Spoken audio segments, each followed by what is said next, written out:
ബഹുമാനപ്പെട്ട റഷീദ് അലി ശിഹാബ് തങ്ങൾ, വേദിയിലിരിക്കുന്ന ഉലമാക്കളെ, ഉമറാക്കളെ, വളരെ ചെറുപ്പകാലം മുതൽക്ക് തന്നെ എൻ്റെ ആത്മസുഹൃത്തും ഇപ്പോൾ ജില്ലാ മുസ്ലിം ലീഗിന്റെ പ്രിയപ്പെട്ട പ്രസിഡന്റ് കൂടിയായ CMA കരീം സാഹിബ് അവറുകളെ, സഹോദരന്മാരെ, അസ്സലാമു അലൈക്കും. ഇവിടെ ഊട്ടുമല ഉസ്താദും അതുപോലെ തന്നെ ഓണംപള്ളിയുമൊക്കെ വളരെ വിശദമായി കാര്യങ്ങൾ സംസാരിച്ചു. ഇനി ഞാനും ആ കാര്യത്തെക്കുറിച്ച് സംസാരിക്കുമ്പോൾ ആവർത്തന വിരസതയുണ്ടാവുമോ എന്ന് ഞാൻ സംശയിക്കുകയില്ല. സമസ്തയുടെ നേതാക്കന്മാർ കോഴിക്കോട്ട് വിളിച്ചു ചേർത്ത കോഴിക്കോട് ഹൈസൺ ഓഡിറ്റോറിയത്തിലെ കോൺഫറൻസ് ഹാളിൽ വിളിച്ചു ചേർത്ത വിവിധ സംഘടനാ നേതാക്കന്മാരുടെ യോഗത്തിൽ പങ്കെടുക്കാൻ എന്നെയും ക്ഷണിച്ചിരുന്നു. ഞാനും അതിൽ പങ്കെടുത്തു. അന്ന് അവിടെ കൂടിയ നേതാക്കന്മാർ എന്ന് പറയുന്നത് സമസ്തയുടെ ബഹുമാനപ്പെട്ട പ്രഗത്ഭരായ ഊട്ടുമല ഉസ്താദ്, പ്രൊഫസർ ആലിക്കുട്ടി മുസ്ലിയാർ അടക്കമുള്ള സമസ്തയുടെ നേതാക്കന്മാർ, നദ്വത്തുൽ മുജാഹിദീന്റെ 2 വിഭാഗത്തിന്റെയും തലവന്മാർ, സംസ്ഥാനയുടെ പ്രതിനിധികൾ, ദക്ഷിണ കേരള ജമിയത്തുൽ ഉലമായുടെ പ്രതിനിധികൾ, MESന്റെ MSSന്റെ ഒക്കെ നേതാക്കന്മാർ എല്ലാവരും അതിൽ പങ്കെടുത്തു. അവിടെ ഉണ്ടായ തീരുമാനം ഈ പറഞ്ഞ കാര്യങ്ങളൊക്കെ ഇന്ത്യയുടെ സുപ്രീം കോടതിയിൽ ബോധിപ്പിച്ച് ഒരനുകൂലമായ വിധി ഉണ്ടാവാൻ വേണ്ടി പരിശ്രമിക്കണം. അതിനുവേണ്ടി ഒരു ലീഗൽ സെല്ലിനെ തെരഞ്ഞെടുത്തു.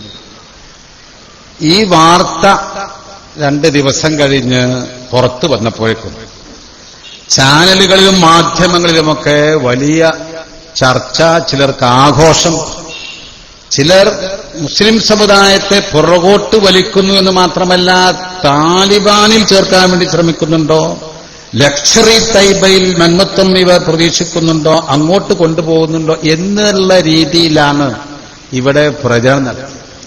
അപ്പൊ അതിൽ പങ്കെടുത്ത ചില നേതാക്കന്മാർക്കൊക്കെ അതിൽ നിന്ന് മെല്ലെ ചാനലിലെ ചില ആളുകളുടെ ചോദ്യങ്ങൾക്ക് മുമ്പിൽ പതറിക്കൊണ്ട് പുറകോട്ട് പോകണോ എന്ന സംശയം. അവിടെ ഉണ്ടായ തീരുമാനം ഇങ്ങനെ, ഇവിടെ KSRTC ബസ്സാകെ എറിഞ്ഞു തകർത്ത് ഇവിടെ സമരം സംഘടിപ്പിക്കണമെന്നല്ലല്ലോ, അല്ലെങ്കിൽ സെക്രട്ടേറിയറ്റിന് ദിവസങ്ങളോളം ഉപരോധ സമരം നടത്തണം എന്നോ, കലക്ടറേറ്റ് വളയണമെന്നോ, അതല്ലെങ്കിൽ വില്ലേജ് ഓഫീസിന്റെ മുമ്പിൽ ധർണ സംഘടിപ്പിക്കണം എന്നൊന്നും അല്ലല്ലോ തീരുമാനം. ഇന്ത്യയുടെ പരമോന്നത നീതിപീഠമായ സുപ്രീം കോടതിയിൽ മുസ്ലിം സമുദായത്തിന്റെ ഈ ആവശ്യം ഭരണഘടനയും നിയമവും അംഗീകരിച്ചത്, ഇപ്പോൾ ഉണ്ടായ നിയമത്തിന്റെ അടിസ്ഥാനത്തിൽ വളരെ വിഷമം പിടിച്ചത് പരിഹരിക്കാൻ ഞങ്ങളെ അനുവദിക്കണം എന്നാവശ്യപ്പെടാൻ വേണ്ടി തീരുമാനിച്ചതിൽ എന്താ ഇത്ര ബുദ്ധിമുട്ട്? ആർക്കാണ് അതിനുള്ള പ്രയാസം? ഞങ്ങളുടെ മുസ്ലിം സമുദായത്തിലെ പെൺകുട്ടികളുടെ രക്ഷാകർത്താക്കൾക്കാണല്ലോ പെൺകുട്ടികളുടെ ഭാവിയിലും വിവാഹത്തിലുമൊക്കെ ഏറ്റവും താല്പര്യം. മറ്റുള്ളവരെക്കാൾ NSSന്റെ നേതാക്കളെക്കാൾ, SNDPയുടെ നേതാക്കളെക്കാൾ, മറ്റ് മറ്റു നേതാക്കന്മാരുടെ അവരെക്കാൾ കൂടുതൽ പെൺകുട്ടികളെ വിവാഹം കഴിച്ചേക്കണമെന്ന് ആർക്കാ താല്പര്യം? അത് മുസ്ലിം അവരുടെ രക്ഷിതാക്കന്മാർക്ക്. അത് സ്വാതന്ത്ര്യം പോലും ഞങ്ങൾക്കില്ലേ ഭാരതത്തിന്റെ മണ്ണിൽ? എന്താണ് ഈ കേൾക്കുന്നത്? സമസ്ത അതിന് നേതൃത്വം കൊടുത്തു എന്നതാണ്. അതിന് സമസ്ത നേതാക്കന്മാരെ ചില ആളുകൾ പുലഭ്യം പറയുന്ന രീതിയിലാണ്. എന്താ സമസ്ത നേതൃത്വം കൊടുക്കാൻ കാരണം? സമസ്ത രൂപീകരിച്ചത് തന്നെ അതിനുവേണ്ടിയാണ്. എന്താ സമസ്തയുടെ പ്രധാനപ്പെട്ട ഉദ്ദേശം? ഇസ്ലാമിന്റെ യഥാർത്ഥമായ വശം കേരളത്തിലെ ജനഹൃദയങ്ങളിലേക്ക്, മുസ്ലിമീങ്ങളുടെ ഹൃദയത്തിലേക്ക് എത്തിച്ചു കൊടുക്കുക എന്നതാണ്. അപ്പൊ ഇസ്ലാം എന്നാൽ എന്ത്? ഇസ്ലാമിനെ 2 ഭാഗിക്കാൻ സാധിക്കും സമസ്തയുടെ വീക്ഷണത്തിൽ. 1 കർമ്മപരമായ പ്രവർത്തനങ്ങൾ, 2 വിശ്വാസപരമായ വിഷയങ്ങൾ. കർമ്മപരമായ പ്രവർത്തനങ്ങളിൽ ഷാഫി, ഹനഫി, മാലിക്കി, ഹംബലി ഇമാമിങ്ങൾ റിക്കാർഡാക്കിയത് സ്വീകരിക്കണം. വിശ്വാസപരമായ വിഷയങ്ങളിൽ അസ്അരി, മാതുരിദി ഇമാമിങ്ങൾ റിക്കാർഡാക്കിയത് സ്വീകരിക്കണം എന്നല്ലാതെ ചില ആളുകൾ പറയുന്നത് പോലെ ഞാൻ അറബി ഭാഷ അല്പം പഠിച്ചിട്ടുണ്ട്, അതുകൊണ്ട് ഖുർആനിലെ അർത്ഥത്തെ 6666 ആയത്തുകളെ അറബി ഭാഷ പഠിച്ചുകൊണ്ട് വ്യാഖ്യാനിക്കാൻ സാധിക്കും എന്ന് പറഞ്ഞാൽ 10 ലക്ഷങ്ങളോളം എന്ന ഹദീസുകളെ എനിക്ക് വ്യാഖ്യാനിക്കാൻ സാധിക്കുമെന്ന് പറഞ്ഞാൽ അത് അംഗീകരിച്ചു കൊടുക്കാൻ സമസ്ത തയ്യാറല്ല. ഈ പണ്ഡിതന്മാർ റെക്കോർഡാക്കിയത് നിർബന്ധമായും സ്വീകരിക്കണം. അങ്ങനെ വരുമ്പോ ഈ മുസ്ലിം പെൺകുട്ടികളുടെ വിവാഹപ്രായം ശരീഅത്ത് നിയമത്തിൽ നിഷ്കർഷിച്ചിട്ടില്ല. ശരീഅത്ത് നിയമത്തിൽ നിഷ്കർഷിച്ചിട്ടില്ല. ഇന്ന വയസ്സിൽ കല്യാണം കഴിക്കണം എന്ന് പറഞ്ഞിട്ടില്ല. കാലാകാലങ്ങളായി മുസ്ലിം സമുദായത്തിൽ കല്യാണങ്ങൾ നടന്നുകൊണ്ടേയിരിക്കുകയാണ്. ആ മുസ്ലിം കുട്ടികളെ കല്യാണം കഴിച്ചതുകൊണ്ട് ഇന്ത്യ രാജ്യത്തിന്റെ ചന്ദ്രനിലേക്കുള്ള യാത്രയിൽ ഒരു തടസ്സമായി നിന്നിട്ടില്ല. ഇവിടെയുള്ള ഏറ്റവും വലിയ പ്രശ്നം എന്തായാലും അതിന് മുസ്ലിം പെൺകുട്ടി വിവാഹം ചെയ്ത് ഇന്ന് വരെ ഒരു പ്രശ്നമായി തടസ്സമായി നിന്നിട്ടില്ല. രാജ്യത്തെ ഏറ്റവും വലിയ പ്രശ്നം ദാരിദ്ര്യ നിർമ്മാർജ്ജനമാണെങ്കിൽ ഞങ്ങളെ കുട്ടികളെ കല്യാണം കഴിക്കുന്ന പ്രായമാണോ അതിനെതിരായി നിൽക്കുന്നത്? രാജ്യത്തെ തൊഴിലില്ലായ്മയാണ്, അത് നിർമ്മാർജ്ജനം ചെയ്യാനാണ് പ്രശ്നമെങ്കിൽ ഞങ്ങളുടെ കുട്ടികൾ കല്യാണപ്രായം എന്താണ്? അതിൽ എന്ത് സംഭാവനയാണ് ചെയ്യാനുള്ളത്? എന്താണ് ഇതിന്റെ അർത്ഥം? ഇവിടെ സൂചിപ്പിച്ചതുപോലെ ഇന്ത്യൻ ശിക്ഷാ നിയമത്തിലെ 494 വകുപ്പിൽ ഒന്നിലധികം കല്യാണം കഴിച്ചാൽ 7 കൊല്ലം തടവാണ്. മുസ്ലിമീങ്ങൾക്ക് അത് ബാധകമല്ല. എന്താ കാരണം? അത് 1937 ബ്രിട്ടീഷ് ഗവൺമെന്റ് ഇന്ത്യ ഭരിച്ച സമയത്ത് പാസാക്കിയ മുസ്ലിം പേഴ്സണൽ ലോ ശരീഅത്ത് ആക്ടിലെ 2ാം വകുപ്പനുസരിച്ച് അനുവദിച്ചതാണ്. ആ നിയമം ഇന്നും നിലനിൽക്കുന്നു എന്നുള്ള അർത്ഥം. അതൊക്കെ ഞങ്ങളിങ്ങനെ വെറുതെ ബഡായി പറയുന്നതല്ലല്ലോ. ഇവിടെ ശരീഅത്ത് ആപ്ലിക്കേഷൻ ആക്ട്, ശരീഅത്ത് ആപ്ലിക്കേഷൻ ആക്ടില് ആകെ 6 വകുപ്പുകൾ മാത്രമേ ഉള്ളൂ. ആകെ 6 വകുപ്പുകൾ മാത്രമാണ്. അതില് 2ാമത്തെ വകുപ്പ്, ആദ്യത്തെ പറയുന്നത് ഉദ്ദേശ ലക്ഷ്യങ്ങളാണ്. ഇന്ത്യയിലെ മുസ്ലിം സമുദായത്തിന്റെ വിവാഹം, വിവാഹമോചനം, അതുപോലെ തന്നെ അനന്തരാവകാശം, സ്വത്തവകാശം, ട്രസ്റ്റ്, വില്ല്, വസിയത്ത് തുടങ്ങിയ കാര്യങ്ങളിലൊക്കെ ശരീഅത്ത് നിയമമനുസരിച്ച് വിധി ഉണ്ടാവണം. രാജ്യത്ത് നിലനിൽക്കുന്ന കസ്റ്റമറി നിയമമനുസരിച്ച് ഞങ്ങൾക്ക് ജീവിച്ചുകൂടാ എന്ന് അന്ന് ഇന്ത്യയിലെ മുസ്ലിം സംഘടനകൾ, മുസ്ലിം സമുദായം ബ്രിട്ടീഷ് ഗവൺമെന്റിനോട് പ്ലാറ്റ്ഫോമിൽ അതുപോലെ തന്നെ പുറത്തും ആവശ്യപ്പെട്ടു. അതിന്റെ അടിസ്ഥാനത്തിൽ ബ്രിട്ടീഷ് ഗവൺമെന്റ് പാസാക്കിയ നിയമത്തിലെ 2ാമത്തെ വകുപ്പാണ് പറയുന്നത്, not notwithstanding any custom or usage to the contrary in all questions regarding intestate succession, special property of females including personal property, അതേപോലെ gift, marriage, divorce, waqf etcetera, dower, guardianship, gift, trust properties and waqf. ഈ സംഗതികൾ the rule of decision in cases where the parties are Muslim shall be Muslim personal law. ഈ കാര്യങ്ങളിലൊക്കെ അതിൽ വിവാഹം ഉൾപ്പെട്ടല്ലോ. അതിലൊക്കെ മുസ്ലിം വ്യക്തി നിയമം അനുസരിച്ച് വിധി ഉണ്ടാവണം. അത് അവരുടെ വ്യക്തി നിയമമാണ്. അത് അംഗീകരിച്ചു കൊടുക്കുന്നു അന്നത്തെ ഇന്ത്യൻ പാർലമെന്റ്. അത് ഇന്ന് നിലനിൽക്കുന്നു. അതുകൊണ്ട് ഞങ്ങളുടെ വിവാഹം എന്ന് പറയുന്നത് മുസ്ലിം ശരീഅത്ത് നിയമത്തിൽ അത് വയസ്സ് നിശ്ചയിക്കാത്തത് കൊണ്ട് ഇന്ത്യൻ ശിക്ഷാ നിയമത്തിൽ 494 പോലെ തന്നെ ഞങ്ങൾക്ക് അതിനുള്ള അവകാശം ലഭിച്ചത് നിലനിർത്തണം എന്നാവശ്യപ്പെടുന്ന അപകടമാണ്. 2, ഇവിടെ ബഹുമാനപ്പെട്ട ഓണപ്പള്ളി സൂചിപ്പിച്ചതുപോലെ ഇന്ത്യൻ ഭരണഘടനയിലെ 25ാം വകുപ്പ് പറയുന്നത്, subject to public order, morality and health and to the other provisions of this part, all persons are equally entitled to freedom of conscience and the right to freely to profess, practice and propagate religion. ഇന്ത്യയിലെ ഏതൊരു പൗരനും അവൻ വിശ്വസിക്കുന്ന നിയമത്തിന്റെ അടിസ്ഥാനത്തിൽ ജീവിക്കുവാനും ആചാര അനുഷ്ഠാനങ്ങൾക്കനുസരിച്ച് ജീവിക്കുവാനും അത് പ്രാക്ടീസ് ചെയ്യുവാനും അത് പ്രചരിപ്പിക്കുവാനുള്ള സ്വാതന്ത്ര്യം അത് സാധാരണ ഒരു അവകാശത്തിൽപ്പെട്ടതല്ല, മൗലികാവകാശത്തിൽപ്പെട്ടതാണ്. ഇന്ത്യൻ പാർലമെന്റിന് പോലും ലോകസഭയ്ക്ക് പോലും അത് മാറ്റിവെക്കാൻ സാധിക്കുകയില്ല. ഇന്ത്യയുടെ സുപ്രീം കോടതിക്ക്, ഇന്ത്യയുടെ ജുഡീഷ്യറിക്ക് അത് മാറ്റിമറിക്കാൻ സാധിക്കുകയില്ല. ആ സ്വാതന്ത്ര്യം, രാജ്യത്തിന്റെ സ്വാതന്ത്ര്യത്തിന് വേണ്ടി 1000കണക്കിന് ജീവൻ ബലികർപ്പിച്ച മുസ്ലിം സമുദായത്തിന് അത് അനുവദിച്ചുകൂടാ എന്ന് പറഞ്ഞാൽ അത് ബുദ്ധിമുട്ടല്ലേ? അത് പ്രയാസമല്ലേ?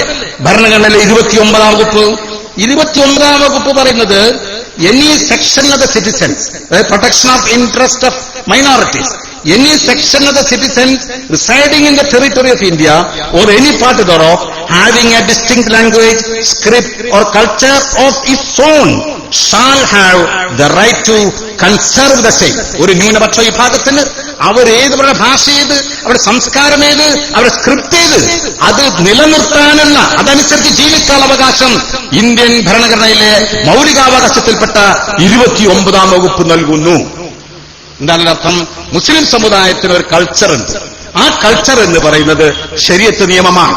അതനുസരിച്ച് ജീവിക്കാനുള്ള അവകാശം ഭരണഘടനയിലെ 25, 29 വകുപ്പുകൾ നൽകുന്നു. ഇന്നിവിടെ സംഭവിച്ചത് എന്താണ്? സംഭവിച്ചത് ഈ 2006 നിയമം, 2006 prohibition of child marriage act. ആ ചൈൽഡ് മാരേജ് ആക്ട് എന്ന് പറയുന്നത് 2006 പെട്ടെന്ന് വന്നതല്ല. 929 മുതൽ നമ്മുടെ രാജ്യത്ത് ഈ ശൈശവ വിവാഹ നിരോധന നിയമം നിലനിൽക്കുന്നുണ്ട്. 1929 മുതൽ 929 നിയമം എന്ന് പറയുന്നത് അന്നും കുട്ടികളെ കല്യാണം കഴിക്കുന്നതിന് നിയന്ത്രണം ഏർപ്പെടുത്തി. അന്ന് എത്ര വയസ്സ്? പെൺകുട്ടിയുടെ വയസ്സ് 14, ആൺകുട്ടിയുടെ വയസ്സ് 15. അത് 1949 വരെ നിലനിന്നു. 1949 അത് പെൺകുട്ടിയോട് 15 ആക്കാനും ആൺകുട്ടിയോട് 16 ആക്കാനും ഗവൺമെന്റ് തീരുമാനമെടുത്തു ഇന്ത്യൻ പാർലമെന്റിൽ. 1949 ഇന്ത്യക്ക് സ്വാതന്ത്ര്യം ലഭിച്ചതിനു ശേഷം 1978 ഈ നിയമം വരുന്നത്. ഏത്? ഈ 18ഉം 21ഉമാക്കി അതിന്റെ വയസ്സ് പ്രായം വർദ്ധിപ്പിച്ചത് 978. 978 ആ നിയമം കൊണ്ടുവന്നുവെങ്കിലും അധികം അന്നത്തെ ഗവൺമെന്റ് പാർലമെന്റ് പിരിച്ചുവിട്ടതുകൊണ്ട് പിന്നീട് വന്ന ഗവൺമെന്റ് ഇത് പാസാക്കി. അന്ന് ചൈൽഡ് എന്ന് പറഞ്ഞാൽ കുട്ടി, ശിശു എന്ന് പറഞ്ഞാൽ വയസ്സ് പെൺകുട്ടിയുടെ 18ഉം ആൺകുട്ടിയുടെ 21ഉമാക്കി വർദ്ധിപ്പിക്കുകയാണ് ഉണ്ടായത്. എന്നാൽ അന്ന് വരെ എന്തായിരുന്നു ശിക്ഷ? 929 നിയമത്തിൽ ശിക്ഷ വിധിക്കുന്നില്ലല്ലോ. 940 15 ദിവസമോ എന്തെങ്കിലും ഫൈന് ചെറിയതായി ഒരു ശിക്ഷ, അതായത് ഒരു നിയന്ത്രണം ഏർപ്പെടുത്തി എന്നാണ്. 15 ദിവസം തടവോ അതല്ലെങ്കിൽ ഒരു സംഖ്യ ഫൈനോ ശിക്ഷാവിധി പിഴയാക്കി ശിക്ഷാവിധി പ്രഖ്യാപിച്ചു 949. 1978 ശിക്ഷ വളരെ കുറവായിരുന്നു. പക്ഷെ 2006 ആയപ്പോഴേക്കും അതിലെ ശിക്ഷാവിധി നമ്മൾ അറിയേണ്ടതല്ലേ? അതിൽ 9ാം വകുപ്പ് പറയുന്നത് punishment for mail adult marrying A child.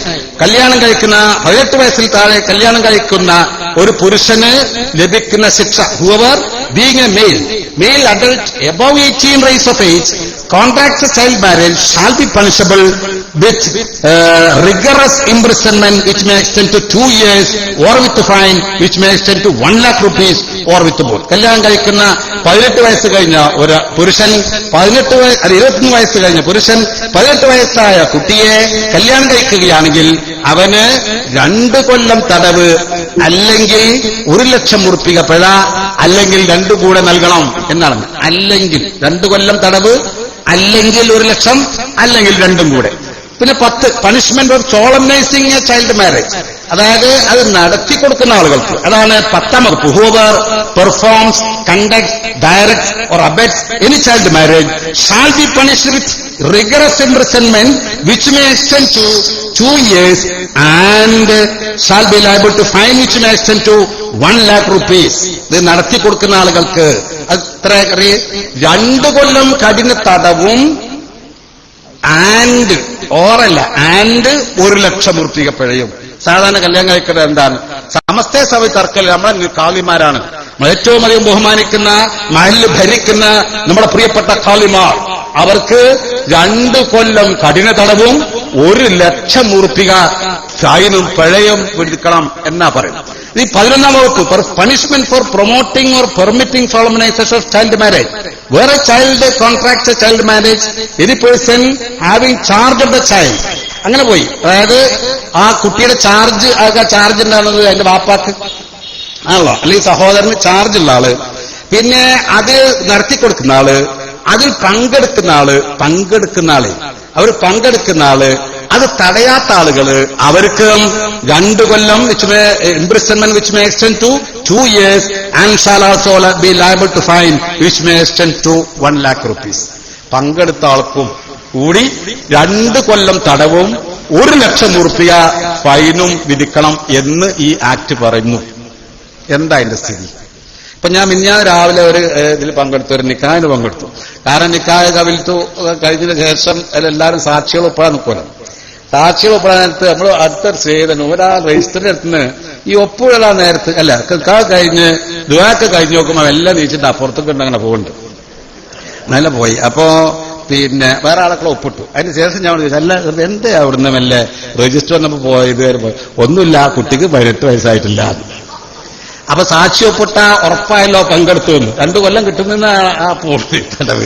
അപ്പൊ ഈ തോതിൽ നമ്മുടെ കുട്ടിയെ നമ്മൾ കല്യാണം കഴിച്ചു കൊടുത്താൽ അത് കല്യാണം കഴിച്ചു കൊടുക്കുന്ന കാലിക്ക് അത് പങ്കെടുത്ത ആളുകൾക്ക് നമ്മളെ കുടുംബക്കാർക്ക് ഇവർക്കൊക്കെ 2 കൊല്ലം കഠിന തടവും 1 ലക്ഷം ഉറുപ്പികയും പിഴ വിധിക്കുന്ന ഈ നിയമം അപരിഷ്കൃതമാണ്. ഇത് ഒരു വലിയ കുറ്റം ചെയ്ത പ്രതീതിയാണ്. മാത്രമല്ല 13-ാം വകുപ്പ് പറയുന്നത് ഈ judicial magistrate of first class, ആ ഫസ്റ്റ് ക്ലാസ് മജിസ്ട്രേറ്റിന് ഒരു ഇൻജങ്ഷൻ മൂലം നിരോധിക്കാം. ആരെങ്കിലും പരാതി പറയാ, അല്ലെങ്കിൽ സോമോട്ടോ സ്വന്തമായിട്ട് ആര് പരാതി പറഞ്ഞ ഒരു ഇൻജങ്ഷൻ മൂലം നിരോധിക്കാൻ സാധിക്കുന്നു ഈ കല്യാണം. അപ്പൊ ഇതെന്തോ വലിയ ഒരു കുറ്റമായി കണക്കാക്കും. എന്നാലും ആരും മിണ്ടിയില്ല. അങ്ങനെ പോയി 2006 പാസ്സായതാണല്ലോ. പക്ഷെ നമ്മുടെ സംസ്ഥാനത്ത് ഞാനൊക്കെ എല്ലാ ദിവസവും കോടതിയിൽ പോകുന്ന ആളാണ്. എല്ലാ ദിവസവും കോടതിയിൽ പോകും. ഉപജീവന മാർഗം അതാണ്. ഈ കേസാണെങ്കിൽ വളരെ നല്ല ഹരത്തിൽ ഒരുപാട് കൈകാര്യം ചെയ്ത ആളാണ്. അങ്ങനെയുള്ള അപ്പോൾ ചെയ്തുകൊണ്ടേ ഇരിക്കുന്നുണ്ട്. ഒരുവിധം എല്ലാം ക്രിമിനൽ കേസിലാണ്, ക്രിമിനൽ കോടതിയിലാണ് പ്രാക്ടീസ് ചെയ്യുന്നത്. ഇപ്പോ ഇങ്ങനെ വന്ന സമയത്ത് ആരും എന്തേ എതിർത്തില്ല, എതിർക്കാതെ അങ്ങനെ പോയി. അപ്പോഴാണ് നമ്മുടെ കേരള ഗവൺമെന്റ് ബഹുമാനപ്പെട്ട MK മുനീർ സാഹിബ്, തദ്ദേശ സ്വയംഭരണ വകുപ്പ് മന്ത്രി, അദ്ദേഹത്തിന് മുമ്പിൽ ഈ പ്രശ്നം വന്നു. കില എന്ന ഒരു ട്രെയിനിങ് നടക്കുന്ന ഈ തൃശ്ശൂരുണ്ടല്ലോ കില, അവിടെയാണ് മുനിസിപ്പൽ ചെയർമാൻമാര്, standing committee chairman, panchayat president, block president, തെരഞ്ഞെടുക്കപ്പെട്ട ജനപ്രതിനിധികൾക്കൊക്കെ ക്ലാസ് കൊടുക്കും. അത് ഡയറക്ടറോട് ഈ ചെല്ലുന്ന ജനപ്രതിനിധികൾ ഒരുപാട് ചോദ്യം, കാസർഗോഡ് മുതൽ തിരുവനന്തപുരം വരെ ജനപ്രതിനിധികൾ എന്താ ചോദിച്ചത്? ഞങ്ങളുടെ പഞ്ചായത്തിൽ, ഞങ്ങളുടെ മുനിസിപ്പാലിറ്റിയിൽ, ഞങ്ങളുടെ കോർപ്പറേഷനിൽ ഇങ്ങനെ ഈ കുട്ടികളെ, മുസ്ലിം പെൺകുട്ടികളുടെ ഇടയിൽ ഇങ്ങനെ 18 വയസ്സാകാതെ കല്യാണം കഴിച്ച് ഉണ്ട്. അവരാണെങ്കിലോ രജിസ്റ്റർ ചെയ്യാൻ സമ്മതിക്കുന്നില്ല. Panchayat secretary, municipal secretary, corporation secretary register ചെയ്യില്ലല്ലോ, രജിസ്റ്റർ ചെയ്യാൻ സമ്മതിക്കില്ല. അപ്പൊ അതിനെന്ത് മാർഗം, എന്താ ചെയ്യാറുക? രജിസ്റ്റർ ചെയ്യാത്തതുകൊണ്ടുള്ള പ്രശ്നം എന്താ? ഈ കുട്ടീനെ, പെൺകുട്ടിനെ കല്യാണം കഴിച്ച് നമുക്ക് ഗൾഫ് കൊണ്ടുപോകാൻ കഴിയില്ല. ചില നിയമപ്രശ്നങ്ങൾ വരുമ്പോ അതിനിടക്ക് രജിസ്റ്റർ ചെയ്യാത്ത കുട്ടികളുണ്ടായാൽ ആ കുട്ടി അത് പിതൃത്വം ചില ആളുകൾ ചോദ്യം ചെയ്യപ്പെടുന്നു. ഒരുപാട് കാര്യമില്ലാത്ത ഒരുപാട് പ്രശ്നങ്ങൾ. അപ്പൊ അതൊന്ന് ശരിയാക്കണം. എന്താ ചെയ്യണം? അപ്പൊ ഗവൺമെന്റ് തീരുമാനിച്ചു, മുഖ്യമന്ത്രി ഉമ്മൻചാണ്ടി അടക്കം, ബഹുമാനപ്പെട്ട കുഞ്ഞാലിക്കുട്ടി സാഹിബ് അടക്കമുള്ള മന്ത്രിമാർ അതില് നോട്ട് എഴുതി. എന്താണ്? അത് അനുവദിക്കേണ്ടതാണ്, അത് രജിസ്റ്റർ ചെയ്യേണ്ടതാണ്. അങ്ങനെ മുനീർ സാഹിബിന്റെ ഈ തദ്ദേശ സ്വയംഭരണ വകുപ്പ് സർക്കുലർ ഇറക്കി. ഇറക്കിയത് 18 വയസ്സ് പ്രായം തികയാത്ത മുസ്ലിം പെൺകുട്ടികളെ വിവാഹം കഴിച്ചതൊക്കെ ഈ പഞ്ചായത്ത്, മുനിസിപ്പൽ, കോർപ്പറേഷൻ സെക്രട്ടറിമാർക്ക് ആ വിവാഹം രജിസ്റ്റർ ചെയ്യാവുന്നതാണ്. ഒരു സർക്കുലർ. ഇത് ഇറങ്ങിയ ഉടനെ നിങ്ങളൊക്കെ കണ്ടില്ല എന്താ ഈ നാട്ടിൽ, കേരളത്തില് സംഭവിച്ചത് എന്താ? മാധ്യമങ്ങൾ ഏറ്റെടുത്തു, ചാനലുകൾ ഏറ്റെടുത്തു. ഞാൻ പറഞ്ഞ NSS, NDP, SNDP ഏറ്റെടുത്തു, BJP ഏറ്റെടുത്തു. എന്ത്?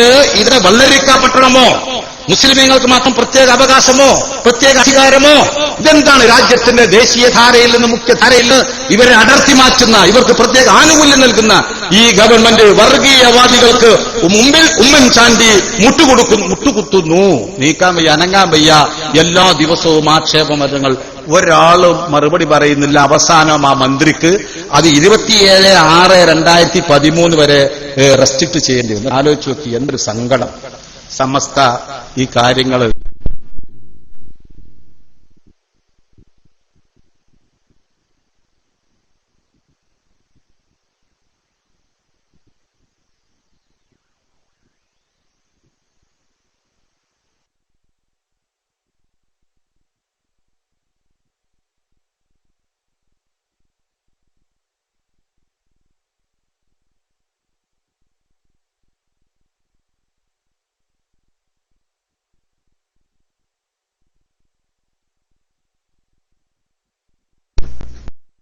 അസ്സലാമു അലൈക്കും വറഹ്മത്തുള്ളാഹി. മൈക്ക് പോയിട്ടുണ്ട് ഷാഫി ഉസ്താദ്, മൈക്ക് പോയിട്ടുണ്ട് കേട്ടോ. കേൾക്കുന്നുണ്ടോ? ഓക്കെ, ശരി.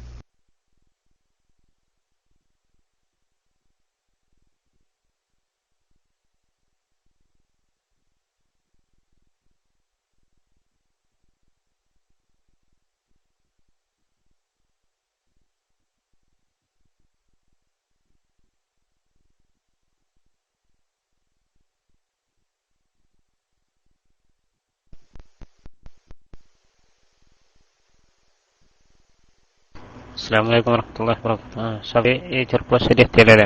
ഓക്കെ.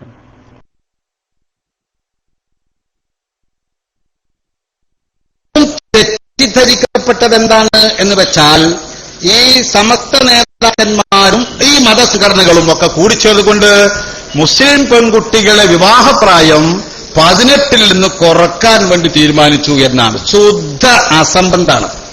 അങ്ങനെ ഒരു ചർച്ച അവിടെ നടന്നിട്ടേയില്ല. ചില അവർ അഭിപ്രായം ഉണ്ടായത് മുസ്ലിങ്ങൾക്ക് മാത്രമല്ലല്ലോ ബാധകം, എല്ലാവർക്കും ബാധകമായ നിയമമല്ലേ. വളരെ സത്യമാണ്. ആ ചർച്ച ഉയർന്നു വന്നു. അപ്പോ ചില പണ്ഡിതന്മാർ ചോദിച്ചു, ഇങ്ങനെ ക്രിസ്തീയ സഹോദരന്മാർക്ക് വേണ്ടി, ഹൈന്ദവ സഹോദരന്മാർക്ക് വേണ്ടി ഈ ബോഡി ആവശ്യപ്പെട്ടാൽ അവർ നാളെ ചോദിക്കും നിങ്ങളോട്, ഞങ്ങളുടെ കാര്യം പറയാൻ ആരാ നിങ്ങളോട് ആവശ്യപ്പെട്ടത്, ആരാ സമസ്തയോട് ആവശ്യപ്പെട്ടത് എന്നൊരു ചോദ്യം വരില്ലേ? അപ്പൊ അതുകൊണ്ടാണ് എല്ലാ ജനവിഭാഗങ്ങൾക്കും വേണ്ടി അവിടെ തീരുമാനമെടുക്കാതിരുന്നത്. എല്ലാ ജനവിഭാഗങ്ങളെയും ബാധിക്കുന്ന പ്രശ്നമാണ്. അങ്ങനെ ഒരു തീരുമാനമുണ്ട്. അത് നിർബന്ധിതമായ സാഹചര്യങ്ങളിൽ 18 വയസ്സിന് താഴെ നിക്കാഹ് ചെയ്യേണ്ടി വരും. ഇപ്പൊ നിക്കാഹ് ചെയ്യുന്നത് തന്നെ ഒരു 90-95% 18 വയസ്സ് തികഞ്ഞിട്ടാണ്. ആർക്കാത് സംശയമുണ്ടോ? ഇവിടെ വിദ്യാഭ്യാസ രംഗത്ത് കേരളം ഒരുപാട് മുമ്പോട്ട് പോയപ്പോ ധാരാളം ഹയർ സെക്കൻഡറി സ്കൂളുകൾ, വൊക്കേഷണൽ ഹയർ സെക്കൻഡറി സ്കൂളുകൾ, pre degree, +2, degree, post graduation, അതിന് പുറമെ പ്രൊഫഷണൽ കോഴ്സുകളൊക്കെ ധാരാളമാണ്. ഇവിടെ സൂചിപ്പിച്ചല്ലോ പ്രിയപ്പെട്ട സമസ്ത കേരള ജമിയത്തുൽ ഉലമയുടെ കീഴിൽ ഈ ഇന്ത്യയിൽ ആദ്യമായി ഒരു പണ്ഡിത സംഘടനക്ക് പട്ടിക്കാട്ട് ഒരു എഞ്ചിനീയറിംഗ് കോളേജ് നടക്കുന്നു. എഞ്ചിനീയറിംഗ് കോളേജ് അവിടെ മെക്കാനിക്കൽ, സിവിൽ, ഇലക്ട്രിക്കൽ മാത്രമല്ല ഇലക്ട്രോണിക്സും കമ്പ്യൂട്ടർ സയൻസ് അടക്കമുള്ള എല്ലാ വിഷയങ്ങളിലും ബിടെക്കും എംടെക്കും നടത്തുന്നു സമസ്ത കേരള ജമിയത്തുൽ ഉലമ. എന്തിനാ അവിടെ പെൺകുട്ടികൾ പഠിക്കുന്നില്ലേ? ആ പെൺകുട്ടികൾ പഠിക്കുന്നുണ്ട്. എന്റെ മരുമകൾ അവിടെ ലെക്ചറാണ്. അവിടെ മകള് അവരെ ലെക്ചറാണ്, സമസ്ത നിയമിച്ചതാണ്. അപ്പൊ പെൺകുട്ടികൾ പഠിപ്പിക്കുന്നുണ്ട് സമസ്തയുടെ കീഴിലായി നടക്കുന്നത്. ഇത് സമസ്തയുടെ ആലിമീങ്ങളെ മുഖത്ത് നോക്കി, നിങ്ങൾ ഈ പെൺകുട്ടികളെ കരിപുരണ്ട അടുക്കളയിൽ ഇങ്ങനെ അമർത്തി പിടിക്കേണ്ട നിർത്തേണ്ട ആളുകളാണ്. എന്തൊക്കെ ഭാഷ! ഈ എഞ്ചിനീയറിംഗ് കോളേജ് നടത്തുന്ന സമസ്ത നേതാക്കന്മാരോട് ചോദിക്കാണ്, പെൺകുട്ടികളെ അടുക്കളയിൽ നിന്ന് പുറത്തിറങ്ങാൻ സമ്മതിക്കാത്ത ആളുകളാണ് ഇവര്. അവരാണ് വിവാഹപ്രായം കുറക്കണം എന്നാവശ്യപ്പെട്ടിട്ടില്ല. ഇവിടെ പകുതി ചില ആളുകളൊക്കെ അത് 20 ആക്കണമെന്ന്, അത് 25 30 ഞങ്ങൾക്ക് അതിൽ യാതൊരു ആക്ഷേപവുമില്ല. കാരണം അതൊക്കെ പ്രസംഗിക്കുന്ന ആളുകളും ചെയ്യുന്ന ആളുകൾ രക്ഷിതാക്കൾ തോന്നുന്നുണ്ട്, ആയിക്കോട്ടെ, ആരായനെതിര് 30-35 കല്യാണം കഴിക്കാൻ. പക്ഷെ ശരീഅത്ത് നിയമത്തിൽ ഇങ്ങനെ വിവാഹപ്രായം നിശ്ചയിച്ചിട്ടില്ലെങ്കിൽ അത് ഭരണഘടനയിലെ 25-29 വകുപ്പുകളും ഇന്ത്യൻ മുസ്ലിം പേഴ്സണൽ ശരീഅത്ത് ആപ്ലിക്കേഷൻ ആക്ടിലെ 2ാം വകുപ്പും മുസ്ലിമീങ്ങൾക്ക് നൽകുന്ന അവകാശം ഞങ്ങൾക്ക് ലഭിക്കണം. അതുകൊണ്ട് ഞങ്ങളുടെ ബഹുമാനപ്പെട്ട ഖാലിമാരെ ജയിലിലേക്ക് അയച്ചുകൂടാ. ഞങ്ങളെ പള്ളി മഹല്ല് സെക്രട്ടറിമാരില്ലേ, ഞങ്ങളെ പള്ളി ഭാരവാഹികളില്ലേ, അവരല്ലേ ഈ സർട്ടിഫിക്കറ്റ് കൊടുക്കുന്നത്? അവരെ ജയിലിലേക്ക് അയച്ചുകൂടാ. യാതൊന്നും അറിയാതെ കല്യാണത്തിൽ പങ്കെടുക്കുന്ന ആളുകൾക്ക് ഈ ശിക്ഷ നൽകിക്കൂടാ. അതാ സമസ്ത ആവശ്യപ്പെടുന്നത്. അതെന്താണ് തെറ്റ്? ഞങ്ങൾ ഈ സംസ്ഥാനത്തെ എല്ലാ വിഭാഗങ്ങളെയും വെല്ലുവിളിക്കുകയാണ്. ഈ സമസ്തയുടെ തീരുമാനത്തിൽ എന്താണ് അസാംഗത്യം? എന്താണ് നിങ്ങൾക്ക് ദഹിക്കാത്തത്? എന്താണ് തെറ്റ്? എന്തിനും സമ്മതിക്കാൻ ഞങ്ങൾ തയ്യാറാണ്. എന്താ ഇവിടെ ഞങ്ങൾക്ക് ഈ രാജ്യം എന്ന് പറയുന്നത്, ഭാരതം എന്ന് പറയുന്നത്, നിങ്ങൾ ഈ പറയുന്ന പോലെ ഒരു പാർട്ടി 5ാം മന്ത്രി ആവശ്യപ്പെട്ടപ്പോ 20 അംഗങ്ങളുള്ള ഒരു പാർട്ടിക്ക് 5ാം മന്ത്രി വേണം, ഒരു മന്ത്രി കൂടി വേണമെന്ന് ആവശ്യപ്പെട്ടപ്പോ സാമൂഹ്യ അസന്തുലിതാവസ്ഥ തകരും എന്ന് പറഞ്ഞ് അങ്ങോട്ടും ഇങ്ങോട്ടും ആക്കി അരപ്പാക്കി അവസാനം ഒരു മന്ത്രിസ്ഥാനം ബഹുമാനപ്പെട്ട പാണക്കാട് ഹൈദരലി ശിഹാബ് തങ്ങൾ ആവശ്യപ്പെട്ടത് കൊണ്ട് മാത്രമാണ് അത് ലഭിച്ചത്. ഇനി ഈ സമുദായം അടങ്ങിയിരിക്കുമെന്ന് ആരും തെറ്റിദ്ധരിക്കരുത്. ആരുടെ ഞങ്ങൾ അള്ളാഹുവിന് മുമ്പല്ലാതെ മറ്റാരുടെ മുമ്പിലും സുജൂദ് ചെയ്യാത്തവരാണ്, ആരുടെ മുമ്പിലും തലകുനിക്കാത്തവരാണ്. അതുകൊണ്ട് ഇതുമായി മുമ്പോട്ട് പോകാൻ സമസ്ത തീരുമാനിച്ചു എന്നാണ് ബഹുമാനപ്പെട്ട തോട്ടുമല ഉസ്താദ് ഞാനിവിടെ വന്നപ്പോ എന്റെ ചെവിയിൽ മന്ത്രിച്ചത്. ആരും ഭയം കൂടാതെ, ആരെയും ഭയപ്പെടാതെ ഇതുമായി മുമ്പോട്ട് പോകും. ഈ ശരീഅത്ത് സംരക്ഷണത്തിന് വേണ്ടി, മുസ്ലിം ഉമ്മത്തിനെ സംരക്ഷിക്കുന്നതിന് വേണ്ടി മുമ്പോട്ട് പോകും എന്നുള്ളതാണ്. ആര് പുറകോട്ട് പോയാലും ഇതിന് പുറകോട്ട് പോകുന്ന പ്രശ്നമല്ല. കാരണം ഭാരതം എന്ന് പറയുന്നത്, ഇന്ത്യ രാജ്യം എന്ന് പറയുന്നത് മുസ്ലിം സമുദായത്തിന്റെ കൂടെ തറവാടാണ്. ഈ രാജ്യം സ്വാതന്ത്ര്യമാകുന്നതിന് വേണ്ടി ഞങ്ങൾ 10,000-കണക്കിന് ആളുകളുടെ ജീവത്യാഗം ചെയ്തിട്ടാണ് രാജ്യത്തിന് സ്വാതന്ത്ര്യം ലഭിച്ചിട്ടുള്ളത്. ഞാൻ ചോദിക്കട്ടെ, മഹാത്മാഗാന്ധി കല്യാണം കഴിച്ചത് എത്രാമത്തെ വയസ്സിലാണ്? ഇന്ത്യയുടെ രാഷ്ട്രപിതാവ് ചെറുപ്പത്തിൽ കല്യാണിച്ചാൽ ആളുകൾക്ക് വളരാൻ സാധിക്കുകയില്ലെന്ന്, ആളുകൾക്ക് ഉയരാൻ സാധിക്കുകയില്ലെന്ന് ഇന്ത്യയുടെ രാഷ്ട്രപതി ലോകമെങ്ങും ബഹുമാനിക്കുന്ന, പ്രത്യേകിച്ച് മുസ്ലിം സമുദായം ബഹുമാനിക്കുന്ന അദ്ദേഹം മരിക്കുന്നതിന് തലേ ദിവസം പ്രാർത്ഥനാ യോഗത്തിൽ നടത്തിയൊരു പ്രസംഗം ഞങ്ങൾ ഓർക്കുന്നു. My dear fellowmen, you stop this nonsense. Instead of massacring the poor Muslim brethren, you first murder me and standing and dancing about my deathbed, you act as you like. ഇന്ത്യയെ രണ്ടാക്കി വിഭജിച്ചപ്പോ, പാകിസ്ഥാൻ രാഷ്ട്രമുണ്ടായപ്പോ ഉത്തരേന്ത്യയിൽ മുസ്ലിം സമുദായത്തെ നരനയാട്ട് നടത്തി ക്രൂരമായി കൊന്നൊടുക്കിയപ്പോ രാഷ്ട്രപിതാവ് ഇന്ത്യയുടെ പ്രസിഡന്റാകാൻ അദ്ദേഹത്തിന് സാധിക്കുമായിരുന്നു, ഇന്ത്യയുടെ പ്രധാനമന്ത്രിയാകാൻ അദ്ദേഹത്തിന് സാധിക്കുമായിരുന്നു. അർദ്ധനഗ്നനായ ഫക്കീർ അദ്ദേഹം നടന്നുപോയി പ്രാർത്ഥനായോഗത്തെ പ്രസംഗിച്ചത്, നിങ്ങൾ ഇത്തമാഴ്ത്തം അവസാനിപ്പിക്കുക, പാവപ്പെട്ട മുസ്ലിം സമുദായത്തെ ഇതുപോലെ കൊന്നൊടുക്കുന്നതിന് മുമ്പായി ഈ കാട്ടാട്ടങ്ങൾ അവസാനിപ്പിക്കുക, അതിനു മുമ്പ് എന്റെ ജീവിക്കുന്ന ശരീരം നിങ്ങൾ വധിക്കുക, എന്നിട്ട് എന്റെ മൃതദേഹത്തിൽ നിന്ന് നൃത്തം വെച്ചുകൊണ്ട് നിങ്ങൾക്ക് ഇഷ്ടമുള്ളത് പ്രവർത്തിക്കുക എന്ന് പ്രഖ്യാപിച്ച ബഹുമാനപ്പെട്ട നമ്മളെല്ലാവരും ആദരിക്കുന്ന മഹാത്മാഗാന്ധി അദ്ദേഹമാണ് ഈ രാജ്യത്തിന് സ്വാതന്ത്ര്യം നൽകുന്നതിന് മുമ്പോട്ടുന്നത്. അദ്ദേഹത്തിന്റെ കൂടിയനുയായികളാണ് ഞങ്ങൾ. ഞങ്ങൾക്ക് രാജ്യത്ത് ഒരുപാട് നേരത്തെ സൂചിപ്പിച്ചതുപോലെ സ്വാതന്ത്ര്യം ലഭിച്ചു എന്നൊക്കെ കാരണം കൊണ്ട് ലക്ഷക്കണക്കിന് ജീവൻ നഷ്ടപ്പെട്ടവരാണ് ഞങ്ങൾ. ഞങ്ങളുടെ ലക്ഷക്കണക്കിന് 10,000-കണക്കിന് ആളുകളെ ലിംഗം മുറിച്ച് ഇവിടുത്തെ ട്രെയിനിലൂടെ കമ്പാർട്ട്മെന്റിൽ ഇങ്ങോട്ട് അയച്ച ആളുകളായി രാജ്യത്തെ വർഗീയ ഭ്രാന്തന്മാർ അങ്ങനെ നേടിയെടുത്തതാണ് ഈ രാജ്യത്തിന് സ്വാതന്ത്ര്യം. ഇവിടെ അക്ബർ ചക്രവർത്തിയായാലും ഷാജഹാനായാലും ഔറംഗസീബായാലും ഒക്കെ രാജ്യം ഭരിച്ചപ്പോ ഇന്ത്യയെ ഒരു ശരീഅത്ത് നിയമമാക്കി മാറ്റാൻ, ഇസ്ലാമിക റിപ്പബ്ലിക്കാക്കാൻ അവർ ശ്രമിച്ചിട്ടില്ല. ഔറംഗസീബ് രാജ്യം ഭരിച്ചപ്പോ അദ്ദേഹത്തിന്റെ വ്യക്തിജീവിതത്തിന് വേണ്ടി രാജ്യത്തിന്റെ ഖജനവിൽ നയാ പൈസ എടുക്കാതെ പരിശുദ്ധ ഖുർആനിലെ 6666 ആയത്തുകൾ സ്വന്തം കൈകൊണ്ട് എഴുതി, തയ്യൽ ധരിപ്പിക്കുന്ന തൊപ്പി സ്വന്തം കൈകൊണ്ട് തുറ്റി തുന്നി അത് വിറ്റിട്ടാണ് വ്യക്തി ജീവിതം നയിച്ചിരുന്നത് എന്നാ പറയുന്നത്. ആ ഔറംഗസീബ് ഇന്ന് വർഗീയവാദികളെ ചിത്രീകരിക്കുന്നത്. ഞങ്ങൾ ടിപ്പു സുൽത്താനെ കുറിച്ച്, ഹൈദരലി സുൽത്താനെ കുറിച്ച് പഠിക്കാത്ത ആളുകൾ ഉണ്ടാവുമോ? അതുവരൊക്കെ മരണപ്പെട്ടത് എങ്ങനെയാണ്? ടിപ്പു സുൽത്താൻ മരണപ്പെട്ടത് ബ്രിട്ടീഷുകാരുമായി നേരോട് നേരെ നേർക്കുനേറെ പോരാടിയിട്ടാണ്. ഈ രാജ്യത്ത് സ്വാതന്ത്ര്യത്തിന് വേണ്ടിയാണ് ഇവർ ചെയ്തത്, അതല്ലാതെ അവരുടെ കുടുംബത്തിന് വേണ്ടിയായിരുന്നില്ല. അതുകൊണ്ട് ഞങ്ങൾ മുസ്ലിമീങ്ങൾ എന്ന് പറയുന്നത് ഈ രാജ്യത്തിന്റെ മണ്ണിൽ ഞങ്ങളുടെ ചോരയുണ്ട്, ഞങ്ങൾ വിയർപ്പുണ്ട്. ആ വിയർപ്പിന്റെ മണം, ആ ചോരയുടെ മണമുള്ളിടത്തോളം കാലം ഞങ്ങൾ അസ്തിത്വത്തിന് വേണ്ടി, ഞങ്ങൾ ശരീഅത്ത് നിയമം സംരക്ഷിക്കുന്നതിന് വേണ്ടി ഞങ്ങൾ മുമ്പോട്ട് പോകുമ്പോ ആരെതിർത്താലും നിസ്സംശയം അത് തട്ടുമാറ്റിക്കൊണ്ട് മുമ്പോട്ട് പോകാൻ തന്നെയാണ് സമസ്ത കേരള ജംഇയ്യത്തുൽ ഉലമ തീരുമാനിച്ചിട്ടുള്ളത്. ഇതൊരു ചെറിയ പ്രശ്നമല്ല. ഞങ്ങൾ ഈ ചെയ്തതുപോലെ ഒരു ചെറിയ പെൺകുട്ടിയെ കല്യാണം കഴിച്ചയച്ചാൽ ഇത്ര വലിയ ശിക്ഷയോ രാജ്യത്ത്? എന്നാൽ ശിക്ഷാവിധി നടപ്പായാൽ രാജ്യത്ത് കുറ്റകൃത്യങ്ങൾ ഉണ്ടാവുകയില്ലേ? നിയമം പാസാക്കിയ രാജ്യത്ത് കുറ്റം നടക്കാതിരിക്കുമോ? എല്ലാ ദിവസവും വർത്തമാനപത്രങ്ങൾ വായിച്ചാൽ എന്താ കാണുന്നത്? ഞാൻ നേരത്തെ പറഞ്ഞ എല്ലാ ദിവസവും കോളേജിൽ പോകുന്ന ആളാണ് ഞാൻ. ധാരാളം കേസുകൾ നടത്തുന്നു. ഇപ്പോഴും സമസ്തയുടെ SKSSFന്റെ ഒരു ഗാനം, ഒരു എളങ്കൂർ മഞ്ചേരിക്കടുത്ത് എളങ്കൂറിൽ ഒരു വൈകുന്നേരം ഗാനം മൈക്കിലൂടെ പള്ളിയിൽ നിന്ന് ആലപിച്ചപ്പോ അത് ചില ആളുകൾക്ക് ഒന്ന് തകർത്ത് അതിന് എതിർത്ത് തോൽപ്പിച്ച് ഇരുന്ന് അവിടെ പ്രസംഗമായ ഒരാൾ മരിച്ചു വീണു, കുഴഞ്ഞു വീണ് മരിച്ചതാ. പക്ഷേ ചെയ്തത് നമ്മുടെ EK വിഭാഗം നേതൃത്വം നൽകുന്ന പ്രവർത്തകർ നേരെ ഇന്ത്യൻ ശിക്ഷാ നിയമം 380 അനുസരിച്ച് കേസെടുത്തു.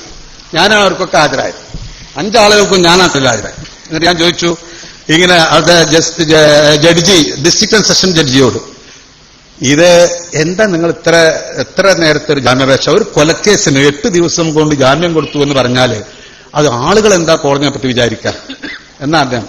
അത് ഞാൻ തിരിച്ചൊരു ചോദ്യം, ഞങ്ങളെ പോസ്റ്റ്മോർട്ടം റിപ്പോർട്ട് വന്നല്ലോ, ബഹുമാനപ്പെട്ട കോടതി വായിച്ചില്ലേ? അതിൽ പറയുന്നത് he died because of myocardial infarction. Myocardial infarction എന്നത് മെഡിക്കൽ ടേമാണ്. ഹാർട്ട് അറ്റാക്ക്, ഹൃദയസ്തംഭനം എന്നാ മലയാളം. അപ്പൊ ഹൃദയസ്തംഭനം മൂലമാണ് മരിച്ചത് എന്നാണ് പോസ്റ്റ്മോർട്ടം റിപ്പോർട്ടിൽ.